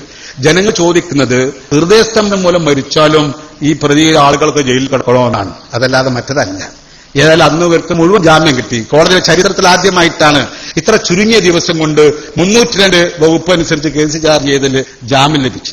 അപ്പോ എത്ര ഈ പാലക്കാട് ജില്ല എത്ര എനിക്കറിയില്ല, കരീം സാഹിബിന് അറിയുന്നേക്കാളും. പക്ഷെ മലപ്പുറം ജില്ലയിൽ ക്രിമിനൽ സൈഡിൽ പ്രാക്ടീസ് ചെയ്യുന്ന ഒരാൾ എന്ന നിലക്ക് അവിടുത്തെ കൊലപാതക കേസുകളിൽ ഭൂരിഭാഗം മുസ്ലിമീങ്ങളാണ്. ബലാത്സംഗ കേസായാലും 1ാം റാങ്ക് നമ്മൾക്ക് തന്നെയാണ്. എല്ലാ വിവരവും പിടിച്ചു പറിയായാലും ഏത് കവർച്ചയായാലും അടിപിടിയായാലും വിവാഹമോചനം ആയാലും ഈ അതിർത്തി തർക്കം ഒക്കെ ഒന്നാം സ്ഥാനം നമുക്കാണ്. ഒന്നാം സ്ഥാനം മുസ്ലിം മലപ്പുറം ജില്ല ഒരൽപ്പം മുസ്ലിം ഭൂരിപക്ഷമായതുകൊണ്ടാവും. എന്നാ വർത്തമാന പത്രങ്ങൾ വളരെ ജില്ലയിലൊക്കെ നോക്കി എത്ര ദിവസം ഒരു പത്രത്തിൽ ചില കോളങ്ങൾ അതിനായിട്ട് നീക്കി വെക്കാൻ. ഇപ്പൊ കവിതാപിള്ള 6 കോടി MBBS തട്ടിപ്പ്, സരിത എത്രയോ കോടി സോളാർ തട്ടിപ്പ്, അദാരിയും തട്ടിപ്പ്, എത്ര കൊലപാതകം എന്താ Hoover commits murder shall be punished with death എന്നല്ലേ? ആരാ കൊലപാതകം അവനെ കൊല്ലണം എന്നാ നിയമം, തൂക്കിക്കൊല്ലണം എന്ന. എന്നൊരു കൊലപാതകം നടക്കണം, എല്ലാ ദിവസവും കൊലപാതകം നടക്കുന്നുണ്ട്. വ്യഭിചാര ബലാത്സംഗ ഡൽഹി സംഭവത്തിന് ശേഷം ഇപ്പോഴത്തെ പ്രശ്നം എന്താ? ഇന്ത്യൻ ശിക്ഷാ നിയമത്തിലെ 376 വകുപ്പ് അമെന്റ് ചെയ്തു, ഇന്ത്യൻ ശിക്ഷാ നിയമത്തിലെ 354 വകുപ്പ് അമെന്റ് ചെയ്തു. ഇത് നോക്കിയാൽ കുറ്റം, ഒരു പെണ്ണിനെ നോക്കിയാൽ കുറ്റം, എന്തെങ്കിലും ആംഗ്യം കാണിച്ചാൽ കുറ്റം. എന്നിട്ടല്ലേ ബസ്സിലൊക്കെ ഒന്ന് തോണ്ടിയാൽ തിരക്കിയാൽ അതിന് വലിയ ശിക്ഷ കൊടുത്തിട്ടുണ്ട്. ബലാത്സംഗത്തിന് പറയും വേണ്ട, ആരായില്ല. പക്ഷെ ബലാത്സംഗം ദിവസം നടക്കുന്നു. ഇപ്പോൾ എല്ലാ നിയമം ഉണ്ടായിട്ടും സംഗതികൾ നടക്കുന്ന കുറ്റങ്ങൾ നടന്നുകൊണ്ടേയിരിക്കുകയാണ്. കുറ്റങ്ങളില്ലാതെ പോയാൽ എന്തിനാ പിന്നെ പോലീസ് സ്റ്റേഷനുകൾ, എന്തിനാണ് കോടതികൾ, എന്തിനാ വക്കീൽമാരെന്ന് ഞാൻ ചോദിച്ചോളാം. എന്തായാലും ശരി, അതല്ലേ? എന്താ അതിന്റെ അവസ്ഥ അത് ആലോചിച്ച് നോക്കി. എല്ലാ അപ്പോ നിയമം ഉണ്ടായത് കൊണ്ട് ഒരു സംഗതി നടത്താൻ സാധിക്കില്ല. ഞാൻ ബഹുമാന CDAG വെച്ചുപോയി.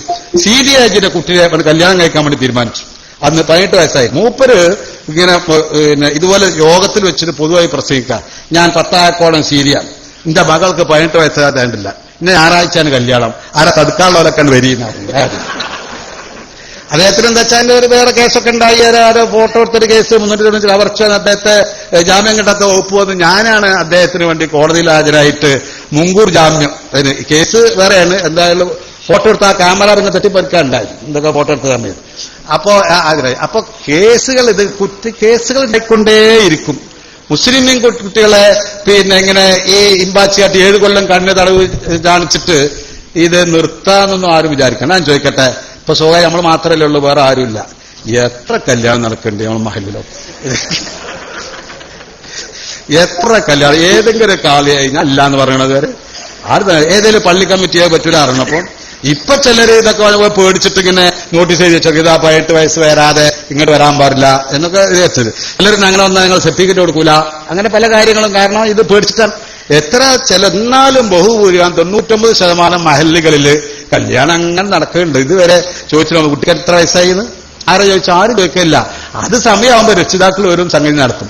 ഇനി അങ്ങനെ വരുമ്പോൾ നമ്മൾ എന്താ ചെയ്യല്? സോറിലെ പൊതുവായതെന്ന് പറയാം. നമുക്ക് ചെയ്യാൻ പറ്റില്ല എന്താണെന്ന് വെച്ചാൽ ഇപ്പോഴത്തെ വലിയ രജിസ്റ്ററില്ലേ, നമ്മൾ കല്യാണം കഴിഞ്ഞാൽ വേഗം മുക്കുരുകൾ കൊടുന്നോക്കുമല്ലോ, എന്നിട്ട് ഇങ്ങനെ പൂരിപ്പിക്കൽ. ആ രജിസ്റ്റർ മാറ്റിയിട്ട് നമ്മൾ വേറെ ലൂസ് പേപ്പർ, ഇതിങ്ങനെ ലൂസ് പേപ്പർ ഉണ്ടാവും, അതിലിങ്ങനെ ഒക്കെ അതേപോലെ മുഴുവൻ എഴുതിയേക്കുക, ഒപ്പൊക്കെ അതിലിട്ടോട്ടെ. എന്നിട്ട് അത് രജിസ്റ്ററിൽ പതിനിട്ട് കഴിഞ്ഞാൽ മതി. അല്ലാത്ത ഇങ്ങനെ വെച്ചിട്ട് വേറെ സ്ഥലത്ത് സൂക്ഷിക്കുക, അതാർക്കും കൊടുക്കണ്ടെന്നൊക്കെ. അതല്ലാത്ത വേറെ എന്താ മാർഗത്തിനകത്തുള്ളത്? അങ്ങനെ ചെയ്താൽ അങ്ങനെ ചെയ്യാൻ സംഗതി നടക്കുമല്ലോ, വിവാഹം നടക്കും. പക്ഷെ അതിന് കുറ്റാൻ സമയം ഞാൻ വേറെ കല്യാണം നിശ്ചയിച്ചിട്ടുണ്ടെങ്കിലോ, നിശ്ചയിച്ചിട്ട് ഇഞ്ചക്ഷൻ മറ്റവരൊക്കെ പോയിരിക്കാൻ നല്ല എന്താ വെച്ചാൽ കല്യാണത്തിന് 2 ദിവസം മുമ്പ് തന്നെ നമ്മൾ വീട്ടിൽ വെച്ച് നിൽക്കാൻ നടത്തി കൊടുക്കുക. കല്യാണം എന്ന് പറഞ്ഞാൽ എന്താ, എല്ലാവരും കല്യാണം പോലീസ് കയറും. കല്യാണം നമ്മൾ കല്യാണം എന്ന് പറഞ്ഞാൽ ഒരു നിക്കാഹിലുള്ളൂ, എളുപ്പമുണ്ടല്ലോ. ഇങ്ങനെ ഞങ്ങൾ തന്നു, ഞാനത് ഏറ്റെടുത്തു എന്ന് പറഞ്ഞോട് അത്രയല്ലേ ഉള്ളൂ. അത് നിക്കാഹ് വീട്ടിൽ വെച്ച് നടത്ത. കല്യാണത്തിന് പോലീസൊക്കെ വന്നിട്ട് ഇഞ്ചക്ഷൻ ഓർഡറേറ്റൊക്കെ വരുമ്പോൾ എന്ത് കല്യാണം, അവിടെ എല്ലാവരും ഭക്ഷണം കഴിച്ച് പോണേ ഉള്ളൂ. അപ്പൊ ഒരു പ്രശ്നം ഉണ്ടാവില്ല. അപ്പൊ അതുകൊണ്ട് അങ്ങനെ സൂത്രപ്പണിയൊക്കെ ചെയ്തിട്ട് നമ്മൾ എന്ത് നിയമം ഉണ്ടാക്കിയാലും മുസ്ലിങ്ങൾ അതിന് രക്ഷപ്പെട്ടു പോകും. എന്നാലും ഒരു നിയമപരിരക്ഷ വേണ്ടതിന് നിയമപരിരക്ഷ വേണ്ടേ, അത് വേണമല്ലോ. അതിന് വേണ്ടിയിട്ടാണ് ഈ പോകുന്നത്. പിന്നെ കല്യാണം കഴിച്ച ഈ പറഞ്ഞ പോലെ പഠിക്കാൻ പറ്റില്ല. ഇപ്പൊ അവരെ പറഞ്ഞ പോലെ പഠിക്കാൻ പറ്റില്ല. ഞാൻ പലപ്പോഴും പറയില്ല, ഞാൻ തന്നെയാണ് അതിനൊരു ഉദാഹരണം. എന്റെ മകൾക്ക് പെൺകുട്ടികള് 2 ആൺകുട്ടികളുണ്ട്, ഒരു ഇരട്ട ആൺകുട്ടികൾ, ഒരു പെൺകുട്ടി. പെൺകുട്ടീനെ 989 കല്യാണം കഴിച്ചു, നിക്കാഹ് കഴിച്ചു. അന്ന് അതിന് 14 വയസ്സാണ്. 14 എന്ന് പറഞ്ഞാല് 9ാം ക്ലാസ് ചേർന്നിട്ടുള്ളൂ. ജൂൺ മാസത്തിലെ കല്യാണം. അതായത് 8 വയസ്സ് അല്ല, 8ാം ക്ലാസ് കഴിഞ്ഞാൽ 13 വയസ്സ് 14 ആവുന്നുള്ളൂ.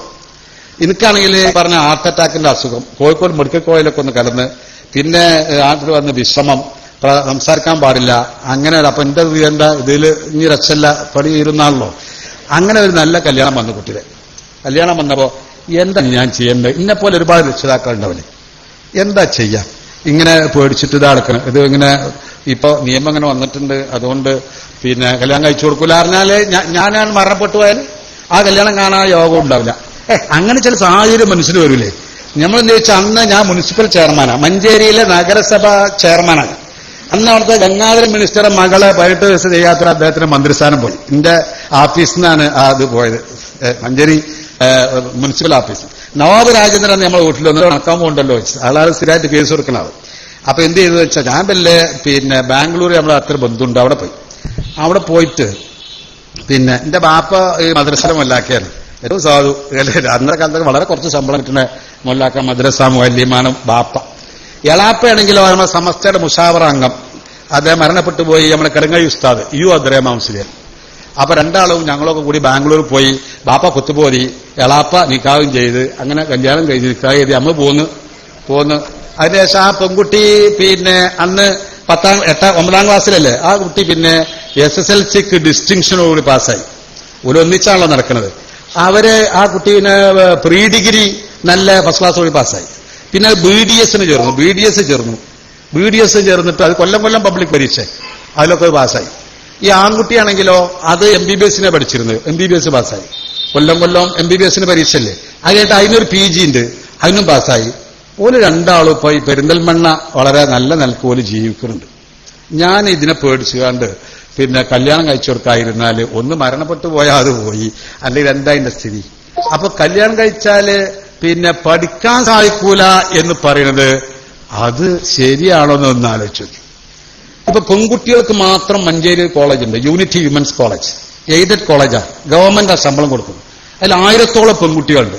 ഈ പ്രശ്നം വന്നപ്പോൾ ഞാൻ കോളേജിന്റെ പിന്നെ ഭരണസമിതിയിലാണ്, ഞാനാണ് അതിന്റെ ജനറൽ സെക്രട്ടറി. കൊരമ്പൽ അഹമ്മദ് സാഹിബ് എന്ന് പറയുന്നത് അദ്ദേഹം മരിച്ചുപോയി. ഇപ്പോ മുനവറലി തങ്ങള് പ്രസിഡന്റും ഞാൻ എന്റെ സെക്രട്ടറിയാണ്. ആ 1000-ഓളം പെൺകുട്ടികളാണ് പഠിക്കുന്നത്. ഞങ്ങളൊക്കെ പെൺകുട്ടികളെ പുറകോട്ട് വലിക്കുന്ന ആളുകൾ. എന്നാലോ ഈ പെൺകുട്ടികൾക്ക് മാത്രം അവിടെ degree, BA, BSc, BCom, computer science, MSc chemistry, MSc botany, home science, MSc home science, MA English, ഇതൊക്കെ അവിടെ പഠിപ്പിക്കുന്ന കുട്ടികളെ. ഈ കുട്ടികൾ 1000 ഇങ്ങനെ ഓഡിറ്റോറിയത്തിൽ ഇരുന്നിട്ട് ഈ പ്രശ്നം വന്നപ്പോ ഞാൻ ഇവരോട് സംസാരിച്ചു. ഇങ്ങനെ ഇപ്പോ അവിടെ ചേർന്നൊരു തീരുമാനം ഉണ്ടായി. ഇങ്ങനെ ഈ കോളേജിൽ ഇരിക്കുന്ന എന്റെ മുമ്പിലിരിക്കുന്ന കുട്ടികളെ നിക്കാഹ് കഴിഞ്ഞവരുണ്ട്, നിശ്ചയം കഴിഞ്ഞവരുണ്ട്, കുട്ടികളുള്ളവരുണ്ട്, PG ആയാലും 2 കൊല്ലം കഴിഞ്ഞ് ഡിഗ്രി ഒക്കെ കഴിഞ്ഞ് കല്യാണം കഴിച്ച് 1-2 കുട്ടികളായിട്ട് പഠിക്കുന്നവര് അതെ എല്ലാവരും ഉണ്ട്. ആർക്കും അതിൽ ആക്ഷേപം എന്ന് വെച്ചാൽ അവർക്കും അവതരിപ്പിക്കേണ്ട രീതിയിൽ പറഞ്ഞ ആർക്കും ആക്ഷേപമില്ല. നേരെ മറിച്ച് ആരോ മുമ്പിൽ ഇതാ സമസ്തയുടെ നേതാക്കന്മാർ, ഓഹരിമാരെ, കുട്ടികളെ നിങ്ങളുടെ വിവാഹപ്രായം 14 15 അവർക്ക് ഇളമ മാത്രമേ പറ്റുള്ളൂ എന്ന രീതിയിലാണ് അവർ പറയുന്നത്. ആ രീതിയിൽ പറഞ്ഞാൽ ആരും പറയാൻ പറ്റില്ല, കുട്ടികൾ പറയാൻ അങ്ങനെ പറ്റില്ല. നേരെ മറിച്ച് ഇങ്ങനെയല്ല, 90 പഠിക്കണ ഈ കുട്ടികളെ ആരോടെങ്കിലും ഞങ്ങൾ വയസ്സ് ചോദിച്ചു, ഞങ്ങളോട് ഈ സമയത്ത് വയസ്സ് ചോദിച്ചല്ലോ, കല്യാണം കഴിച്ചോ ചോദിച്ചോ, കല്യാണം എത്രയോ നടക്കണ ഞങ്ങൾ ആരെങ്കിലും ഭരണസമിതി അവരെ കല്യാണത്തിൽ വയസ്സ് വയ്ക്കുന്ന അതിന്റെ രക്ഷിതാക്കൾ കല്യാണം കഴിച്ചു കൊടുക്കും. അപ്പൊ ഇതിനെതിരെ നടക്കുന്ന കാര്യങ്ങള് വളരെ ആസൂത്രിതമായി കൽപ്പിച്ചു കൂട്ടി മതസംഘടനകളെ താറടിച്ച് കാണിക്കാനും മുസ്ലിം സമുദായത്തെ ഒറ്റപ്പെടുത്താനും വേണ്ടി നടത്തുന്ന ഗൂഢശ്രമമാണ്. ഈ ഭരണഘടന മാത്രമല്ല, ഇവിടെ സൂചിപ്പിച്ചല്ലോ നമ്മുടെ ഡൽഹി ഹൈക്കോടതി, അതും കൂടി ഒന്ന് പറയേണ്ടതാണ്. ഡൽഹി ഹൈക്കോടതി ഈ കഴിഞ്ഞ 2012 മെയ് മാസം 9-ാം തീയതി അതിലെ 2 ജഡ്ജിമാർ ഉൾക്കൊള്ളുന്ന ഡിവിഷൻ ബെഞ്ചാണ്. ജഡ്ജിമാരുടെ പേര് ഒന്ന് ജസ്റ്റിസ് കെ രവീന്ദ്ര ഭട്ട്, മറ്റൊന്ന് ഓണറബിൾ ജസ്റ്റിസ് SP ഗാർഗ്. 2 ജഡ്ജിമാര് ഈ കാര്യത്തെക്കുറിച്ച് ഒരു കേസ് വന്നപ്പോൾ ഒരു തീരുമാനം എടുക്കണം. മുസ്ലിം പെൺകുട്ടി 15 വയസ്സായിട്ടേ ഉള്ളൂ, അതിനെ കല്യാണം കഴിച്ച് കൊണ്ടുപോയി, ഇനി ഉമ്മ ഇങ്ങനെ ഹേബിയസ് കോർപ്പസ് ഒക്കെ കൊടുത്തപ്പോൾ ഇനി എന്ത് ചെയ്യണമെന്ന്. അപ്പൊ അതിനകത്ത് ഇവരൊരുപാട് കാര്യങ്ങൾ ഡിസ്കസ് ചെയ്തു ഈ ജഡ്ജിമാർ. അതിൽ ഈ 2006 prohibition of child marriage act ചർച്ച ചെയ്തു, പ്രതിപാദിച്ചു. അത് മാത്രമല്ല ഗാർഡിയൻ ഓഫ് വാർഡ്സ് ആക്ട് ഉണ്ട് ഇന്ത്യയിൽ, അതിൽ ഈ വയസ്സ് മെജോറിറ്റി ഒക്കെ വളരെ കൃത്യമായി പറയുന്നു, അതും കൺസിഡർ ചെയ്തു. എന്നിട്ട് അവർ പറഞ്ഞത് എന്താണെന്ന് വെച്ചാൽ മുസ്ലിം ശരീഅത്ത് നിയമമനുസരിച്ച് വിവാഹപ്രായം നിശ്ചയിച്ചിട്ടില്ല. മാത്രമല്ല ഋതുമതിയായാൽ ഗേൾ ഹു അറ്റൈൻസ് പ്യൂബർട്ടി, ഋതുമതിയായാൽ വിവാഹം കഴിച്ചു കൊടുക്കുന്നതിൽ അതിന് തെറ്റില്ല. അതുകൊണ്ട് ഈ വിവാഹം സാധുവാണ്, അത് തള്ളാൻ, അത് നല്ലിച്ചയായി പ്രഖ്യാപിക്കാൻ ഞങ്ങൾ തയ്യാറല്ല എന്ന് ഭരണഘടനാനുസൃതമായി രൂപീകൃതമായ ഇന്ത്യൻ പാർലമെന്റ് നിലനിൽക്കുന്ന സംസ്ഥാനമായ ഡൽഹി ഹൈക്കോടതിയിലെ ഡിവിഷൻ ബെഞ്ച് വിധിച്ചു. അത് റിപ്പോർട്ട് ചെയ്തു. കേരള ലോ ടൈംസ് എന്ന് പറയുന്ന എല്ലാ അഭിഭാഷകർ ഓഫീസിലും വക്കീൽമാർ ഓഫീസിലൊക്കെ ഉണ്ടാവും. മാത്രമല്ല ഗവൺമെന്റ് ഓഫീസുകളിലും ഇത് വേണമെന്നാണ്. ഇത് KLT കേരള ലോ ടൈംസ്. അതിൽ 2012 3 KLT പേജ് 7 അത് റിപ്പോർട്ട് ചെയ്തും ചെയ്തു. റിപ്പോർട്ട്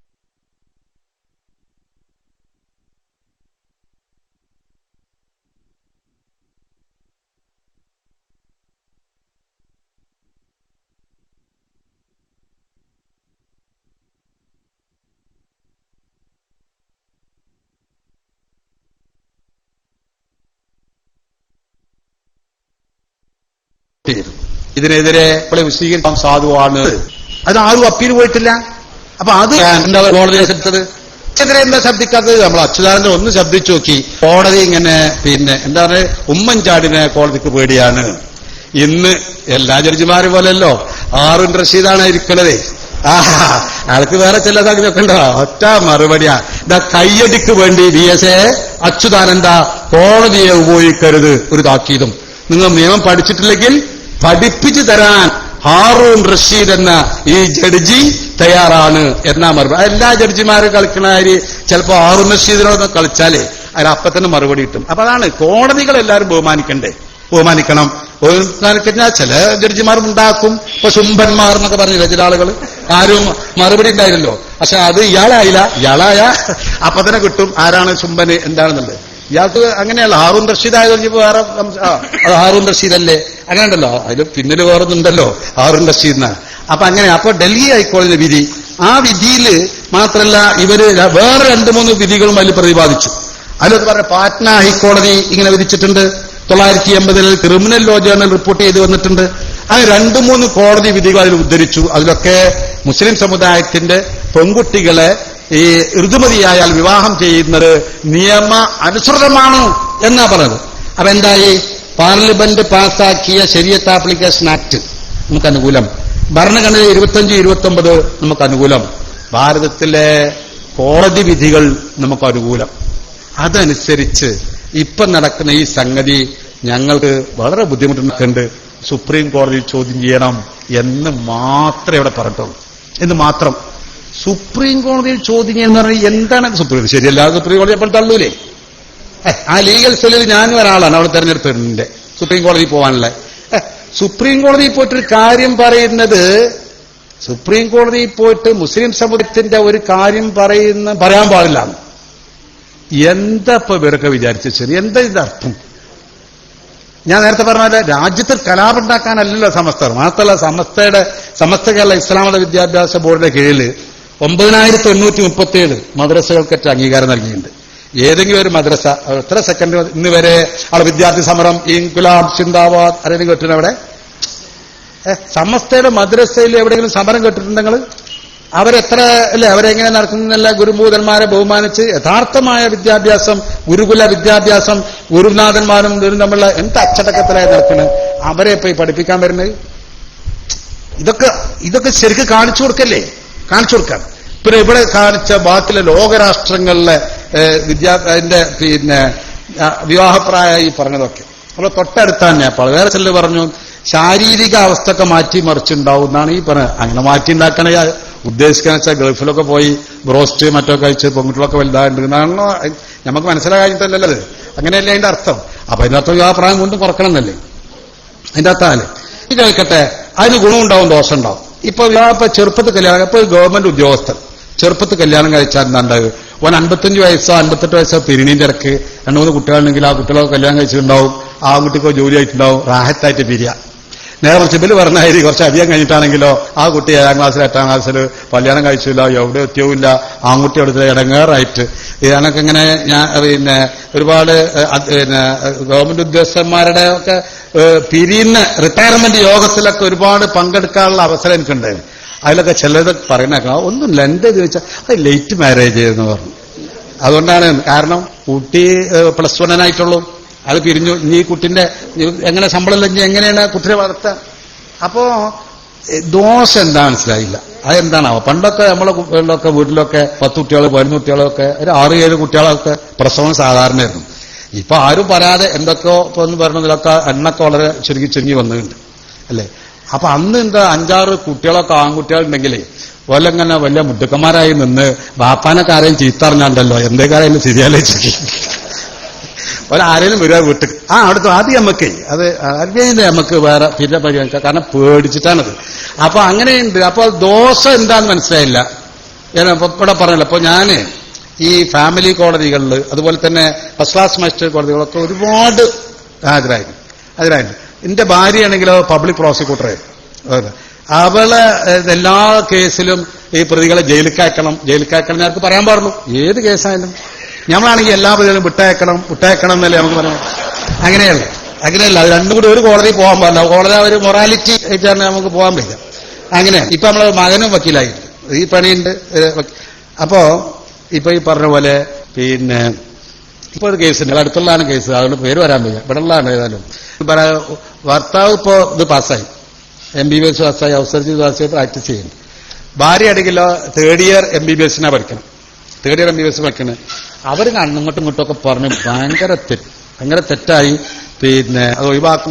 എന്റെ അടുത്ത് വരുമ്പോ അവസാനം ഈ തലാഖിന് നമ്മൾ എപ്പോഴും എതിർക്കുമല്ലോ. എന്താ എന്നല്ലേ നമ്മൾ പറഞ്ഞു.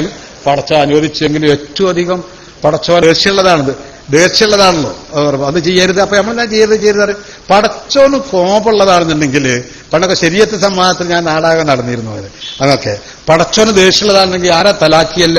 സിറാത്തല്ലദീന അൻഅംത അലൈഹിം ഗൈറിൽ മഗ്ദൂബി അലൈഹിം വലദ്ദാല്ലീൻ. റബ്ബേ, നിന്റെ അനുഗ്രഹത്തിന് പാത്രീഭൂതരാരുടെ മാർഗത്തിൽ, നിന്റെ കോപത്തിന് ഇരയാവാത്തവരുടെ മാർഗത്തിൽ റബ്ബേ ഞങ്ങളെ നീ ചേർക്കണമേ. ഇഹ്ദിന സിറാത്തൽ മുസ്തഖീം എന്നല്ലേ അതിനർത്ഥം.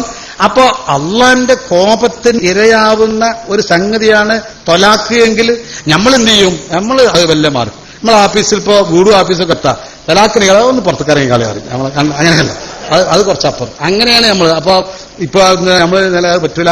നമ്മൾ അങ്ങനെയാണ് ഏറ്റവും നല്ല. ഇപ്പൊ ഒരു കുട്ടീന്റെ എന്താ പറയാ ആയുർവേദത്തില് അതിന്റെ PG പഠിക്കുന്നുണ്ട്, ഭർത്താവ് തെറ്റില്ല. ഇതുപോലെ തന്നെ B.Tech പാസ്സായി വന്നു 2 ഡോക്ടർമാർ ഭാര്യയും ഭർത്താവും തെറ്റിലായി. അതും നിങ്ങളെ ഇവിടെ തന്നെയാണ് തെറ്റിലായി. ഇപ്പോൾ പ്രാക്ടീസ് ചെയ്യുന്നുണ്ട് കുടുംബ കോടതിയിൽ തെറ്റേന്ന്. അവസാനം പോകുമ്പോ അപ്പോൾ ഒരു വിധത്തിൽ യോജിക്കൂലായിരുന്നോലാണ് ഇപ്പൊ യോജിച്ച് പോകുന്നുണ്ട്. ഇപ്പൊ 2 ഒന്നിച്ചുണ്ട് പ്രാക്ടീസ് ചെയ്ത് പോകുന്നു. അപ്പൊ ഇതിങ്ങനെ ഈ പറഞ്ഞ പോലെ 16, 18 വയസ്സ് താഴെയുള്ള ഇടയിലാണ് ഈ പ്രശ്നം എന്നൊക്കെ വിവരമില്ലാതെ അറിയാതെ പറയാം. ഇതൊക്കെ ഞാൻ എല്ലാ ദിവസവും കോടതിയിൽ പോയി ഈ കേസ് കൈകാര്യം ചെയ്യുന്ന ആണല്ലോ ഞാൻ 2 ഭാഗത്തും ഉണ്ടാവും കേട്ടോ. വക്കീൽമാരാവുമ്പോ അങ്ങനെയല്ലേ, ആണിന്റെ മാത്രമല്ല പെണ്ണിന്റെ ഭാഗത്തുണ്ട് അല്ലേ. ഇപ്പൊ നിയമം അങ്ങനെയല്ല. ഇപ്പൊ ഗാർഹിക പീഡനം, പുരുഷ പീഡനം അതില്ല, സ്ത്രീ പീഡനം മാത്രമേ ഉള്ളൂ. അതല്ല ഇപ്പൊ 125-ാം വകുപ്പ് പറയുന്നുണ്ട്, വ്യഭിചാരത്തിൽ ജീവിക്കുന്ന ഭാര്യയ്ക്ക് ചെലവ് കണ്ടതില്ല. അപ്പോൾ വ്യഭിചാരം എന്നാൽ എന്ത്? അതാണല്ലോ എന്നാൽ എന്ത്? അതിനൊരുപാട് വ്യാഖ്യാനങ്ങൾ നൽകി. അവസാനം എന്താ അറിയോ? വ്യഭിചാരം occasional lapses from virtue is not adultery. ഇടക്കിടക്കൊന്ന് അതിൽ ചാടിയാല് അത് വ്യഭിചാരമല്ല. ആരാണ്? നമ്മളെ ഹൈക്കോടതി, കേരള ഹൈക്കോടതി. അത് പണ്ട് 70 വന്നു. പക്ഷെ ഇപ്പോ നമ്മുടെ justice Shafi, Manjeri district session ജഡ്ജിയായിരുന്നു, അദ്ദേഹം അവിടെ പോയി ഹൈക്കോടതി ജഡ്ജിയായി വീണ്ടും റീഇറ്ററേറ്റ് ചെയ്തു, വീണ്ടും ആവർത്തിച്ചു, occasional lapses from virtue is not adultery. എപ്പോഴെങ്കിലൊക്കെ ഉണ്ടല്ലോ ഒരു പരപുരുഷ ബന്ധം അത് വ്യഭിചാരമായിട്ട് കണക്കാക്കാൻ പാടില്ല. എങ്ങനെയുണ്ട് സ്ഥിതി? എന്നാ അവൾക്ക് ചെലവ് പറഞ്ഞു, വീട്ടുകാരോട് വരാൻ പറഞ്ഞു, അയൽവാസി വരാൻ പറഞ്ഞു. അവിടെ പോലീസ് പോകുന്നുണ്ട്, പെട്രോൾ അവരും വിളിച്ചിരുന്നു.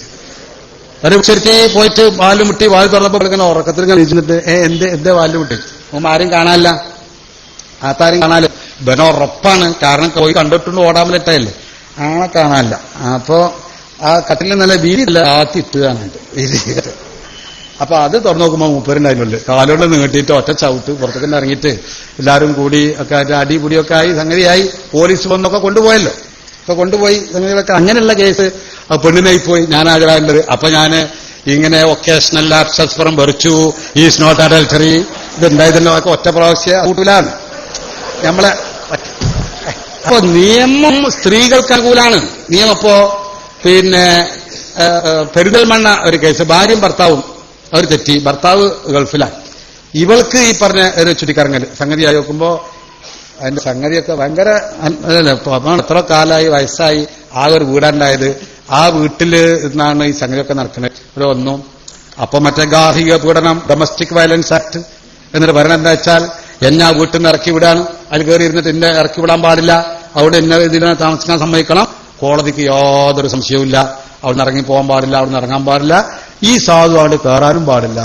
എങ്ങട്ട് ഇയാൾ ഉണ്ടാക്കിയ കഷ്ടപ്പെട്ടുണ്ടാക്കിയ വീട്ടിലേക്ക് ഗാർഹിക പീഡന നിയമമാണ്. ഇതേപ്പോ ഗൾഫിൽ നിന്ന് വരുമ്പോൾ അവിടെ വാടക റൂം എടുത്ത് ഇത് കണ്ടും കേട്ട് അങ്ങനെ പോകും. അതാണ് പെണ്ണുങ്ങൾക്കാണ് നിയമം അനുകൂലമായിട്ട് എന്നാ പറഞ്ഞത്. ഇപ്പൊ ഇന്നലെ ഒരു വേലായുധൻ ആ സാധുപോലെ ദുബായിലാണ് പോയിട്ട് വന്ന് നല്ല ദുബായിൽ കൊണ്ടുപോയി ഭാര്യനെ, 2 കുട്ടികളുണ്ട്. ഇപ്പൊ 53-54 വയസ്സായി.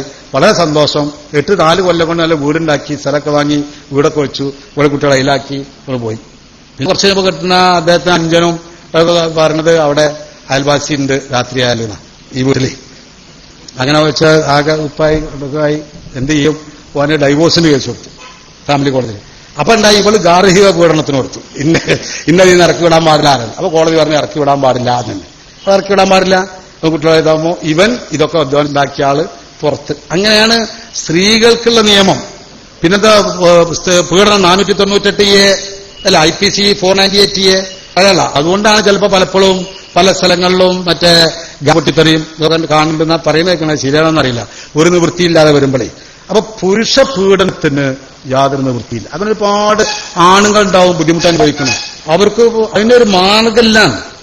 എന്തായാലും മാർഗം നിയമത്തെ യാതൊരു ചെയ്യാല്ല. ഈ ഹലാക്ക് പോയവൾ ചെയ്യുന്നതൊക്കെ അനുഭവിക്കാനുള്ള ഒരു പാവായിട്ട് മാറുക ഭർത്താക്കൾ. അങ്ങനല്ലേ? പക്ഷെ നമ്മുടെ നാട്ടിൽ എല്ലാം സ്ത്രീകൾക്ക് അനുകൂലമാണ്, എല്ലാം സ്ത്രീകൾക്ക് അനുകൂലം. ആ രീതിയിലാണ് നിയമം നടക്കുന്നത്. ഈ എതിർക്കുന്ന ആള് ഞങ്ങൾ ചോദിക്കട്ടെ, ഇവിടെ പറഞ്ഞല്ലോ ബംഗാളില് നാഷണൽ റൂറൽ ഹെൽത്ത് മിഷൻ, കേന്ദ്ര ഗവൺമെന്റ് കീഴിലുള്ള മിഷനാണ്. അവരൊരു സർവേ നടത്തി. ആ സർവേയിൽ പറഞ്ഞത് ഇവിടെ 65% കല്യാണം കഴിക്കുന്നത് 18 വയസ്സിൽ താഴെയായിരുന്നു. എന്നാൽ അതിൽ പറഞ്ഞ് കാശ്മീരിൽ 100% മുസ്ലിങ്ങളാണല്ലോ, അവിടെ 3%. 3% ശൈശവ വിവാഹം നടക്കുന്നത്. ബംഗാൾ വെസ്റ്റ് ബംഗാളിൽ 53.8% ഈ എതിർക്കുന്ന ആളെ നാട്ടില്. അവിടെ 53.8% ഈ നടക്കുന്നത് 18 വയസ്സിൽ താഴെയാണ്. രാജസ്ഥാനിൽ 54, UP-ൽ 53.2. ഇവിടെ ആകെ 10-1 അതിനധികം നടക്കുന്നത് ST വിഭാഗത്തിലാണ്, SC/ST-യിലെ ST വിഭാഗത്തിലാണ്. അപ്പൊ അങ്ങനെ നോക്കിയാലും മുസ്ലിമീങ്ങളുടെ ഈ നിയമം, ഈ അവകാശം സംരക്ഷിക്കപ്പെടും. അതുകൊണ്ട് സമസ്ത എടുക്കുന്ന തീരുമാനങ്ങൾക്ക് പിന്നിൽ മറ്റാരെന്തൊക്കെ പറഞ്ഞാലും അതിന്റെ പ്രവർത്തകര് നമ്മുടെ ആലിമീങ്ങളെ ഇങ്ങനെ മാരാരുടെ ചെണ്ട പോലെ ഇവിടെ ഈ തെരുവിൽ വെച്ച് ആ ചെണ്ടനെ അടിക്കാൻ നമ്മൾ അടിക്കരുതല്ലോ. അൽ ഉലമാ വറസത്തുൽ അംബിയാ, അംബിയാക്കളുടെ അന്തരാവകാശികളാണ് അവരെ നമ്മൾ ഇങ്ങനെ ഈ കാരണം പറഞ്ഞ ഈറ്റ കാരണം കൊണ്ട് ഇങ്ങനെ എതിർക്കാൻ നമ്മൾ സമ്മതിക്കരുത്. പിന്നെ ഇവിടെ സൂചിപ്പിച്ച് വേറെ ചില പണ്ഡിതന്മാരെ കുറിച്ച് പറയണത് ശരിയില്ല, എന്നാലും പറയാതിരിക്കാനും വയ്യ. എല്ലാ ആലിമീങ്ങളും അങ്ങനെ അല്ലല്ലോ. ചില ആലിമീങ്ങളെ കുറിച്ച് അഷ്റഫുൽ ഖൽഖ് സ്വല്ലല്ലാഹു അലൈഹി വസല്ലം തങ്ങൾ പറഞ്ഞത് വേറൊരു അഭിപ്രായം. ആലിമീങ്ങൾ ഒരുപാടുണ്ടായതുകൊണ്ട് ഓതുന്നത് ശരിയാണോ എനിക്കറിയില്ല, എന്നാലും ഓതി നോക്കുക. സയഅതി സമാനുൻ ലാ യബ്ഖാ മിനൽ ഇസ്ലാമി ഇല്ലാ റസ്മുഹു വലാ യബ്ഖാ മിനൽ ഖുർആനി ഇല്ലാ റസ്മുഹു മസാജിദുഹും ആമിറത്തുൻ വഹിയ ഖറാബുൻ അനിൽ ഹുദാ ഉലമാഉഹും ശർറു മൻ തഹത അദീമിസ് സമാ മിൻ ഇൻദിഹിം തഖറുജുൽ ഫിത്ന വഫീഹിം തഊദ്. സയഅതി സമാൻ, ഒരു കാലഘട്ടം വരാൻ പോകുന്നു. ലാ യബ്ഖാ മിനൽ ഇസ്ലാമി ഇല്ലാ റസ്മുഹു, ഇസ്ലാം അതിന്റെ പേരിൽ മാത്രമാവും, ഖുർആൻ അതിന്റെ എഴുത്തിൽ മാത്രമാവും. അത് മസാജിദുഹും ആമിറത്തും, പള്ളികളൊക്കെ അലങ്കരിക്കപ്പെട്ടതായിരിക്കും. പക്ഷേ വഹിയ ഖറാബുൻ അനിൽ ഹുദാ, അത് സന്മാർഗ്ഗത്തിൽ തൊട്ട് പാപ്പരായിരിക്കും. ആ കാലഘട്ടം ഏകദേശം എത്തിയോ എന്ന് എനിക്ക് സംശയമുണ്ട്. അല്ലേ? ഇന്ന് നടക്കുന്ന കാര്യങ്ങളൊക്കെ നമ്മുടെ പ്രത്യേകിച്ച് മുസ്ലിം സമുദായത്തിനിടയിൽ നിങ്ങൾ നോക്കി, 5-ാമത്തെ വയസ്സിൽ മദ്രസയിൽ ചേർന്ന് ഇത് മുഴുവൻ പഠിച്ച് ഗുരുബോധന്മാരെ ബഹുമാനിക്കുക, കുറ്റകൃത്യവും ചെയ്യാതിരിക്കുക എന്ന് ആലിമീങ്ങളൊക്കെ പഠിപ്പിച്ച് ഉയർന്നു വന്ന അവരിടയിൽ കുറെ കഴിയുമ്പോൾ ഒരുപാട് കുറ്റകൃത്യങ്ങൾ കാണുന്നില്ലേ? കണ്ടില്ല എന്ന് വെച്ചാൽ കൊണ്ട് പ്രയോജനമുണ്ടോ? ആലിമീങ്ങൾ കാണുന്നുണ്ട്, ഉസ്താദ്മാര് കാണുന്നുണ്ട്, സാദാത്യങ്ങൾ കാണുന്നുണ്ട്, വിമറാക്കൾ കാണുന്നുണ്ട്. എന്തോ ആ ഒരു നഷ്ടം, അതിൽ നിന്ന് രക്ഷപ്പെടാൻ അള്ളാഹു നമ്മെ സഹായിക്കുമാറാവട്ടെ. അല്ലേ? അങ്ങനെ പള്ളികളിലൊക്കെ അലങ്കരിക്കപ്പെട്ടതാണ്. പക്ഷേ സുബഹിക്ക് എത്താറുണ്ട് എന്ന് പോയ ജമാഅത്തിന് പോയി നോക്കിയാലേ അറിയുള്ളൂ. അങ്ങനെയാണ് അതിന്റെ ആ കാലഘട്ടത്തിൽ ചില ആലിമീങ്ങൾ വരും. അവർ അൽ ഉലമാ വറസത്തുൽ അംബിയാ, അതിൽപ്പെട്ടവരല്ല, മറിച്ച് ഉലമാഉഹും ശർറു മൻ തഹത അദീമിസ്സമാ, അവർ ആകാശത്തിന്റെ ചുവട്ടിൽ വെച്ച് ഏറ്റവും നികൃഷ്ടരാണ്. ഒരടയാളവും റസൂൽ പറഞ്ഞു, മിൻ ഇൻദിഹിം തഖറുജുൽ ഫിതന, അവർ ഫിത്തനകൾ പുറപ്പെടുവിച്ചുകൊണ്ടേയിരിക്കും. ശരിയാണല്ലോ. മഹല്ലൽ ഫിത്തന, പള്ളി കമ്മിറ്റിയിൽ ഫിത്തന, മദ്രസ കമ്മിറ്റിയിൽ ഫിത്തന, അവിടെ വായിക്കുക, ഇവിടെ അടി, ആടെ EKAP, തല്ല്, അടിപിടി, കച്ചറ, മരണം, കൊലപാതകം ഒക്കെ നടക്കുന്നു. ഫിത്തനകൾ പുറപ്പെടുവിച്ചുകൊണ്ടേയിരിക്കുന്നു. അവസാനം അത് അവരിലേക്ക് തന്നെ മടങ്ങും. ആരാണ് ഈ ഫിത്തന പുറപ്പെടുവിക്കുന്നത്, ഏതാണ് ഈ ഭാഗം ആലിമ്യങ്ങൾ എന്ന് ഞാൻ പറയാതെ തന്നെ നിങ്ങൾക്കറിയാം. അതുകൊണ്ട് ഞാൻ പറയുന്നില്ല.